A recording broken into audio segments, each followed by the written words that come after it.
इसमें आपको काम कैसे करना है, जी ठीक है ना। तो जी सबसे पहले मैं आपको एसएमएस से एक लिंक भेजूंगा जिससे आपको क्राइम फ्री भारत जो है मिशन का ऐप डाउनलोड करना है, ठीक ठीक है ना। तो वो हम आपको एसएमएस से भेजेंगे और अभी भेजेंगे, आप उसको डाउनलोड कर लीजिए। ठीक है। नंबर 1, जब आप उसे डाउनलोड करेंगे तो वो आपको उसमें फोटो अपना डालना है, अपना नाम लिखना है और आप जी क्या काम करते हैं, क्या करते हैं अभी तक इतने समय में आपने समाज के लिए या कुछ के लिए जो कुछ भी किया है, जिससे जी दूसरे लोग उसे पढ़ेंगे तो उन्हें उनको जानकारी होगी कि आपकी जी शख्सियत क्या है, राइट। जब तक आप नहीं बताएंगे तब तक उनको कैसे मालूम होगा, जी नहीं होगा ना। जी अच्छा, इसके बाद आपको अपना एरिया पिन कोड डालना है और जैसे ही आप सबमिट करेंगे तो आप क्राइम फ्री भारत मिशन के सदस्य बन गए हैं और आपका आइडेंटिटी कार्ड ऑटो जनरेट होता है, ठीक है ना। जी और जी वो आपके इसी ऐप में आप देखेंगे, ऐप के नीचे सब दाहिनी ओर प्रोफाइल लिखा हुआ है, जी उसको क्लिक करेंगे तो सबसे पहले आपको अपना आइडेंटिटी कार्ड मिलेगा उसमें, ठीक है ना। जी और जी उसमें 4 ऑप्शन है। जी पहला ऑप्शन है शेयर ऑन व्हाट्सएप, अच्छा दूसरा उसमें ऑप्शन है कॉपी लिंक और जी तीसरा ऑप्शन है शेयर ऑन मीडिया, जैसे फेसबुक वगैरह कहीं पर शेयर करना चाहते हैं, और चौथा होता जी है डाउनलोड लिंक। अच्छा तो आपको जो है, मैं जो रिकमेंड करता हूँ जी कि उसे कॉपी लिंक का यूज करिए, ठीक है ना। जी जी और कॉपी लिंक को जो है पेस्ट करिए और उसके ऊपर जी एक पर्सनलाइज मैसेज लिखिए जिसमें नीचे अपना नाम और पता भी लिखिए। जैसे मान लो आपको अपराध मुक्त भारत के बारे में क्या अच्छा लगा, क्या जी आपने क्राइम फ्री भारत के 21 लक्ष्य देखे हैं जिसमें जी कि आपकी जिंदगी बदलने वाली है, आपको गुलामों के नियम कानून से मुक्ति मिलने वाली है, आपकी प्रशासनिक व्यवस्था जो है वो जी पारदर्शी, अकाउंटेबल और संवेदनशील हो जाएगी। हम जैसे जी ऊंचे पदों पर बैठे हुए लोग यदि सही जी निर्णय सही समय पर नहीं लेंगे तो उन्हें लाखों में हर्जाना देना होगा। जी ये बात आपको समझ में आ रही है? जी जी जी ठीक है। तो ये पूरी व्यवस्था जो है ना केवल पारदर्शी होगी। आज आप देखिए, आप थाने जाते हैं, आपकी सुनवाई नहीं होती है, जी आपका सिर फटा होता है, आपका कई बार मेडिकल नहीं कराते हैं, राइट, जी और आपके जी विरुद्ध झूठे मुकदमे कायम हो जाते हैं। इस नई व्यवस्था में आपको 5 सर्टेनिटी के तहत एक अलग भारत मिलेगा जिसमें बिना थाने जाए आपकी एफआईआर दर्ज हो जाएगी, बिना थाने जी जाए, राइट। जी अब हमारे जी यहाँ पे एक दूसरी प्रॉब्लम है कि झूठी रिपोर्ट करने की, राइट। जी तो जी यदि कोई झूठी रिपोर्ट करेगा तो जेल में सड़ेगा, ये जी भी व्यवस्था इसमें है। तो आप अच्छा इसका दुरुपयोग नहीं कर सकते हैं, हाँ राइट। भैया हाँ नंबर जी दूसरा इसका है कि 15 दिन में वो अकाट साक्ष्य इकट्ठे हो सकेंगे जो आज आप सोचने की या आपकी पुलिस सोच भी नहीं सकती है। हाँ मतलब आज की पुलिस के ना रडार पे है, ना उसकी क्षमता में है। ऐसे एविडेंस ना केवल कलेक्ट हो जाएंगे, वो हैश वैल्यू से लॉक हो जाएंगे और उनका एडमिसिबिलिटी सर्टिफिकेट और chain of custody certificate auto generate होकर ऑटो अटैच हो जाएगा हर एविडेंस में। हाँ तो आपकी एविडेंस इनफेलिबल हो जाएंगे, जिसको हिंदी में कहते हैं अकाट्य हो जाएंगे, राइट। आज अभी आप आज की व्यवस्था में आपको वर्षों बरस कोर्ट कचहरी के चक्कर लगाना पड़ते हैं कि नहीं पड़ते हैं? जी नई व्यवस्था में आपको कोर्ट कचहरी के चक्कर नहीं लगाना होंगे। इसके लिए एक क्राइम फ्री भारत ने distributed video based trial system पैदा किया है जिसमें बिना कोर्ट जाए आपका ट्रायल 3 दिन से 30 दिन में हो जाएगा। चौबे जी, अभी आपको इस बात की जानकारी होगी कि आपको 30 साल में भी न्याय नहीं मिलता है। मिलता है क्या? जी सर नहीं मिलता है। तो क्या ऐसा होता है, ये सब राजनीतिकरण का फेर रहता है। आप ठीक जैसे कह रहे हैं। जैसे अब अपन बीजेपी में शामिल हैं तो बीजेपी के लोग अपनी हेल्प कर देंगे। अब कांग्रेस अगर पॉजिटिव आती है तो फिर उसमें अपना भी विरोध होता है, मतलब कहना है। कुल देखिए, मिला के ये है कि सवाल जो आप कह रहे हैं कि भाजपा मदद कर देती है, भाजपा ना कांग्रेस कोई मदद नहीं करता है। नहीं बल सर, मतलब राजनीतिक करना ऐसा कि सर जितना बनेगा तो कर देंगे, नहीं तो मतलब कहने का जी मैं अपन तो मैं तो गलत ये किए होंगे कह तब तो कोई बात नहीं है। मैं तो उल्टा कह रहा हूँ, हमें हाँ किसी राजनीतिक दखल की क्यों जरूरत पड़ना चाहिए।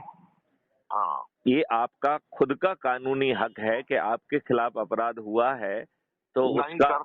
उसका पंजीयन भी हो, अच्छी विवेचना भी हो, 15 दिन में चालान भी पेश हो और 3 दिन से 30 दिन में बिना कोर्ट जाए ट्रायल पूरा होके आपको न्याय मिल जाए। यदि ये आपका हक मिले तो क्या बुराई है। हम्म। नहीं, इसमें कोई बुराई है क्या। नहीं नहीं सर, कोई बुराई नहीं है। तो यदि हमारी शिक्षा व्यवस्था जो लॉर्ड मैकाले ने तोड़ के जो है एक इंडियन एजुकेशन एक्ट 1835 का बनाया था, यदि उसमें आमूलचूल परिवर्तन हो जाए और आपकी शिक्षा प्रायोगिक हो जाए, रिसर्च एंड डेवलपमेंट ओरिएंटेड हो जाए, यदि आप हाँ प्राइमरी और मिडिल स्कूल में भी यदि अपनी शिक्षा से बाहर निकलें, तब भी हाँ। आप को जो है उपयोगी व्यवसाय में आप अपने आप को संलग्न कर पाएं, ऐसी शिक्षा आपको मिले तो अच्छा है या बुरा है। अच्छा है सर। तो एक ऐसा मॉडल जिसमें कि गरीब से गरीब व्यक्ति जिसके पास जी आज आप उसके पास ना शिक्षा है ना हुनर है, जी। आज उसको गारंटी नहीं है कि उसे 2 जून का खाना भी मिलेगा। हाँ ऐसे व्यक्ति को जो है यदि प्रायोगिक शिक्षा दे दी जाए, प्रायोगिक हुनर दे दिया जाए, आवागमन का साधन दे दिया जाए, पहनने के लिए वस्त्र दे दिए जाए और उसे हाँ यदि आचार व्यवहार करने की तमीज नहीं है तो वो भी सिखा दिया जाए और कोई भी चीज मुफ्त में नहीं मिलेगी, लेकिन शुरू में परिवार के एक व्यक्ति को 10,000 का जो है गारंटेड एम्प्लॉयमेंट मिलेगा, जो हाँ 2 या 3 साल में 10,000 से बढ़ के 25,000 हो जाएगा, राइट। हाँ। और जी फिर सर। एक व्यक्ति की जगह 4 व्यक्तियों को जो है ना एम्प्लॉयमेंट की गारंटी एक परिवार में हो जाएगी, तो वो हाँ परिवार 25 चौक को 1 लाख रुपए प्रति माह कमा पाएगा कि नहीं कमा पाएगा। बिल्कुल सर। और यदि उसको पूरे इकोसिस्टम में यदि 50% का रिवेट है, तो आप मुझे बताइए कि वो जो है उसकी क्रय शक्ति 2 लाख हो जाएगी कि नहीं हो जाएगी। बिल्कुल हो जाएगी सर। तो वो 2 लाख किसकी हो रही है, जो आज खाने के लिए बैठा है, जिसे इस बात की गारंटी नहीं है कि उसे खाना मिलेगा शाम का कि नहीं मिलेगा। सही है ना सर। और इसमें कोई भी चीज मुफ्त में नहीं है। तो बहुत सारे लोग जी मुझसे पूछते हैं कि साहब आप जी। रिजर्वेशन के फेवर में हैं या अगेंस्ट में हैं, ये क्वेश्चन मुझसे कई लोग करते हैं। तो हाँ मैं उनको जवाब देता हूं कि रिजर्वेशन के पक्ष और विपक्ष का सवाल नहीं है, हम जी रिजर्वेशन को निर्मूल कर देंगे। आप जी रिजर्वेशन के माध्यम से 25,000 की या 10,000 की नौकरी पाओगे, यदि हम आपकी जी। क्रय शक्ति 2 लाख कर देंगे तो आपके लिए रिजर्वेशन महत्वहीन हो गया कि नहीं हो गया। जी सर। आज आप जो है ना 0.01% को रिजर्वेशन का फायदा मिलता है और उसको कोई छोटी मोटी नौकरी मिल जाती है। यदि भारत के सभी 140 करोड़ लोगों को गारंटेड जो है रोजगार हो, तो उसे रिजर्वेशन की जरूरत होगी क्या। नहीं सर, नहीं तो होगी। रिजर्वेशन निर्मूल हो जाएगा कि नहीं हो जाएगा। ठीक है ना सर, ठीक है, आप जो बोल रहे हैं बिल्कुल सही बोल रहे हैं सर। तो अब आप सर ऐसा है हाँ। सर, देखिए मेरी बात, जैसे सर आप ग्रुप बना ले, हम लोग यहाँ कुछ ग्रुप में शामिल हैं, एक आध बार सर ऐसा कुछ आपका सिस्टम बने तो आप यहाँ पर मतलब कुछ लोगों के माध्यम से एक दूसरे लोगों से जुड़ रहे हैं। अब ये ग्रुप बन जाए सर, तो ग्रुप में आप सर जो बोलोगे सर तो हम लोग वो करेंगे। देखिए, मैं आपको बता रहा हूँ कि इसके लिए पूरा ऐप डाउनलोड किया गया है। इसके लिए जो है पूरा यूट्यूब चैनल है, आप नाम नोट करिए, क्राइम फ्री भारत।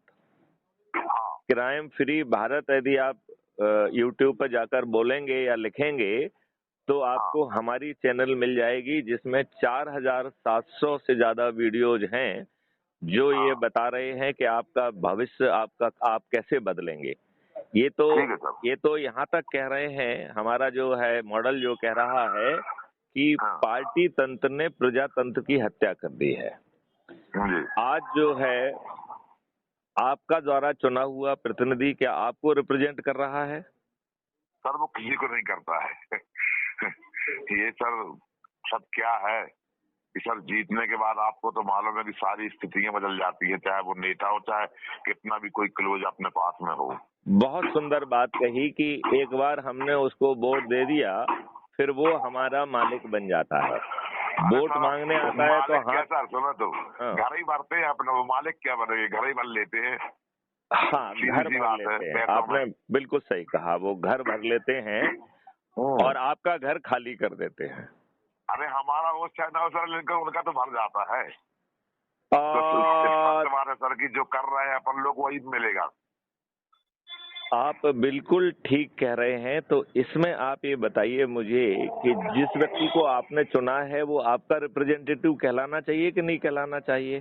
बराबर कहलाना चाहिए सर। लेकिन वो तो आपको रिप्रेजेंट ही नहीं करता है ना, वो आपकी बात करता है। सर बुराई में साथ, कम से कम अच्छाई में तो दे।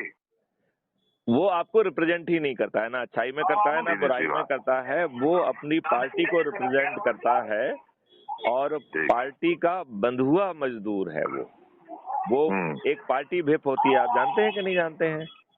जी, पार्टी व्हिप जानते हैं कि नहीं जानते हैं? पार्टी व्हिप का मतलब होता है कि पार्टी का हाईकमान जो निर्देश देता है उसे मानना होगा, और यदि उसका वो पालन नहीं करेगा तो उसका जो यदि एमएलए है तो उसकी मेंबरशिप खत्म हो जाएगी, एमपी है तो उसकी मेंबरशिप खत्म हो जाएगी। राइट। तो ये पार्टी व्हिप से बंधे हुए पार्टी के बंधुआ मजदूर हो गए हैं। आप ये बताइए, क्राइम फ्री भारत कहता है कि पार्टी विहीन प्रजातंत्र आ जाए। आज आपके देखिए कि ये लोग टिकट लेने के लिए करोड़ों रुपए खर्च करते हैं कि नहीं करते हैं? हाँ सर। चुनाव जीतने के लिए करोड़ों रुपए खर्च करते हैं कि नहीं करते हैं? सर इधर तो 40 करोड़ रुपए खर्च चुका है, आप 1 करोड़ की बात ही भूल जाओ। आप बिल्कुल सही कह रहे हैं। करोड़ रुपए खर्च कर रहे हैं। क्राइम फ्री भारत ने एक ऐप बेस्ड ऐसा अरेंजमेंट किया है कि आज की तुलना में ज्यादा पारदर्शी जो है चुनाव संभव होगा। आपकी आइडेंटिटी भी वो ऐप जो है ना खुद प्रूफ करेगा। आपको जो है पोलिंग बूथ पर नहीं जाना होगा, लेकिन आपके घर में ही जो है ना वो आप एक सेक्युलेटेड जगह पे हैं, ये ऐप सुनिश्चित करेगा। आपको सभी उम्मीदवारों के बारे में वो प्रशिक्षित करेगा और इसके बाद वो आपको वोटिंग की विंडो खोलेगा, और जब आप वोट दे देंगे तो वो वोटिंग का सर्टिफिकेट भी देगा, और आपने वोट किसको दिया है वो आपको वो भी सर्टिफिकेट देगा। आज जो है कहाँ ईवीएम मशीन में गड़बड़ी हो रही है भगवान ही मालिक है। और आप देखो रोज न्यूज पढ़ते हैं कि इसमें वो ईवीएम मशीन बदली गई और एक गाड़ी जो है ना ईवीएम मशीन से भरी हुई पकड़ी गई, ये हुआ वो हुआ। पढ़ ही रहे होंगे, पढ़ रहे हैं कि नहीं पढ़ रहे हैं? जी जी। तो अब जो है क्राइम फ्री भारत कह रहा है कि खर्च विहीन चुनाव व्यवस्था होगी। यदि आप खर्च करेंगे तो संज्ञेय अपराध होगा, आप जेल जाएंगे। सर एक चीज मैं आपसे बोलना चाह रहा था। जी सर, ये जो नियम है ये संसार में कब होंगे सर नियम लागू? जब हम आप लोग नहीं रहेंगे संसार में, तब होंगे कि यदि आप जो है आज जो एक मिनट, यदि आज आप जुड़कर ईमानदारी से जो आपको बात कही जा रही है, देखिए इसमें क्या है, 3 क्वेश्चन पूछना है। पहला क्वेश्चन ये है जो मैंने आपसे पूछा था कि आपको अच्छा भारत चाहिए कि नहीं चाहिए, राइट? तो हर कोई कहेगा कि हाँ हमें अच्छा भारत चाहिए, ठीक है। फिर दूसरा प्रश्न उससे पूछा जाता है कि आप डरे, सहमे, घबराए, सताए आज की वर्तमान व्यवस्था से उत्पीड़ित, अपमानित व्यक्ति हैं? क्या आप जो है आपकी पारिवारिक परिस्थितियां, सोच, चिंतन इतनी खराब हो गई हैं कि आप पर्दे के आगे आने के लिए मतलब की स्थिति में नहीं है, तो आप पर्दे के पीछे रहते हुए जुड़ना चाहते हैं? ऐसा कमजोर, डरा हुआ, सहमा हुआ, सताया हुआ, पर्दे के पीछे रहने वाला व्यक्ति ही क्राइम फ्री भारत का सदस्य है। क्राइम फ्री भारत का सदस्य कोई जो है सरदार भगत सिंह नहीं है जो हंसते हंसते फांसी के फंदे पे चढ़ गया था। क्राइम फ्री भारत का सदस्य कोई आजाद चंद्रशेखर नहीं है, चंद्रशेखर आजाद नहीं है, जिन्होंने अपने आत्मसम्मान के लिए खुद को ही कनपटी में गोली मार ली थी कि नहीं मार ली थी? तो क्राइम फ्री भारत, आप दूसरा प्रश्न है कि यदि आप डरे सताए हुए हैं तो सदस्य की शपथ ले लीजिए, और सदस्य की शपथ लेंगे तो एक कागज है जिसमें शपथ है, उसको हस्ताक्षर करना है, उसको पढ़ते हुए अपना वीडियो बनाना है, ठीक है ना, और उसे मुझे टेलीग्राम ऐप पर भेज देना है, ठीक है ना। ठीक। और इसमें शपथ, जो डरे हुए सहमे हुए व्यक्ति की शपथ है, वो क्या है कि मैं अपने से जुड़े 90 लोगों को ऊर्जाकृत कर, संकल्पित कर, शपथकृत करके जोड़ूंगा। राइट। जोड़ना किन्हें है? अपने ही परिवार के लोगों को, अपने रिश्तेदारों को, अपने मित्रों को, अपने पड़ोसियों को, अपने से जुड़े युवा साथियों को और बुजुर्गों को। और हम इतने सारे संगठनों में काम करते हैं, तो उन संगठनों में जुड़े हुए लोगों को जोड़ के केवल 90 लोगों को जोड़ना है, और उन जिनको जोड़े उनका फॉलो अप करना है कि वो भी अपनी शपथ को पूरा करें। ठीक है ना? ठीक है सर। मैं एक मिनट, तीसरी बात समझ लीजिए, वो है तीसरा कि मैं निडर हूँ, निर्भीक हूँ। तो जो निडर और निर्भीक है वो चंद्रगुप्त की शपथ लेगा। चंद्रगुप्त को क्या करना है? जो सदस्य कर रहा है वो करना है, और प्रतिदिन 1-2 संगोष्ठी लेना है। तो कुछ लोग मुझसे पूछते हैं कि साहब हमारा तो इतने सारे काम है, हम कैसे करेंगे? तो हम कहते हैं जो भी आप काम कर रहे हैं उसको छोड़ना नहीं है, ठीक है ना। जैसे आप जो भी काम कर रहे हैं उसे पूरी ईमानदारी से करिए। आते जाते जो है आप जो है एक संगोष्ठी जाते वक्त कर लीजिए, एक आते वक्त कर लीजिए, और कहना क्या है कि भाई साहब बहुत दिनों से नहीं मिले हैं, आपके साथ बैठ के चाय पीना है। और कुछ महत्वपूर्ण बात भी करेंगे, तो यदि आसपास के लोगों को बुला सकते हो तो बुला लीजिए। तो 2, 4, 5, 10 लोग जो भी इकट्ठे हो जाएं, उनको यही 3 प्रश्न पूछना है और यही शपथ कराना है। राइट। और यदि आप डरे सहमे सदस्य को जोड़ेंगे तो 100 नंबर मिलेंगे। यदि आप चंद्रगुप्त की शपथ कराएंगे तो 200 नंबर मिलेंगे। और ये शपथ कराते हुए जो वीडियो बना के अपलोड करेंगे तो 50 नंबर मिलेंगे। राइट। अच्छा, तो इससे जो नंबर मिल रहे हैं, इन नंबर के आधार पर जो 543 में आ जाएगा उसे सांसद का टिकट अपने आप पहुंच जाएगा। आज आप करोड़ों रुपए खर्च कर रहे हैं, आपने ही बताया कि 40 करोड़ रुपए तो एमएलए के चुनाव में लोग खर्च कर रहे हैं, तो आपको सांसद का टिकट अभी जो करोड़ों रुपए देके आपको मिल रहा है वो बिना 5 पैसे दहेज दिए हुए आपके घर पहुंच जाएगा। राइट। आपको यही सब जो है संगोष्ठियां लेना है, लोगों को जोड़ना है, और यदि आप नंबर 1 पे आ गए तो देश के प्रधानमंत्री बनेंगे। आप बताइए आज आपको कोई प्रधानमंत्री बनाएगा क्या? नंबर 2, 3 की तो बात करो सर, आप पार्षद की बात करो, क्या इतनी बड़ी सपने कैसे देख लेंगे सर? करना क्या है आपको? अपने से जुड़े लोगों को जोड़ना है, अपने के लोगों के बीच में चाय पीना है, अपनों की संगोष्ठी करना है। क्या दिक्कत है इसमें? सर मेरी बात सुनिए। हाँ सर, मैं जो प्रयास करूंगा अपने से जोड़ने का, हाँ, उसमें निश्चित लोगों को जोड़ूंगा, आप उससे निश्चित रहिए। ठीक है। तो जैसे विजय साहू जी ने आपको जोड़ा है, आपने शुभ नाम क्या बताया था अपना शुक्ला जी? प्रमोद चौबे। अच्छा, प्रमोद चौबे जी। तो प्रमोद जी, आपसे बात करके बहुत अच्छा लगा, और ये हमारी बातचीत रिकॉर्ड हो रही है। आप देश की जनता को क्या संदेश देना चाहेंगे? सर, मैं यही संदेश दे रहा था कि सभी लोग जागरूक हों। जी, बहुत सुंदर बात कही। हर प्रत्याशी सब जागरूक होना चाहिए सर। बिल्कुल, क्योंकि जब जागरूक होंगे ना सर, तभी तो देश का विकास होगा। आप जागृत होंगे, यहाँ मॉडल है, ताज भी आपके सिर पर है और बदला हुआ भारत भी। हाँ। चलिए, इन्हीं शब्दों के साथ अब इस वार्तालाप को विराम दें प्रमोद चौबे जी। चलिए, जय हिंद, जय भारत, वंदे मातरम। जी सर।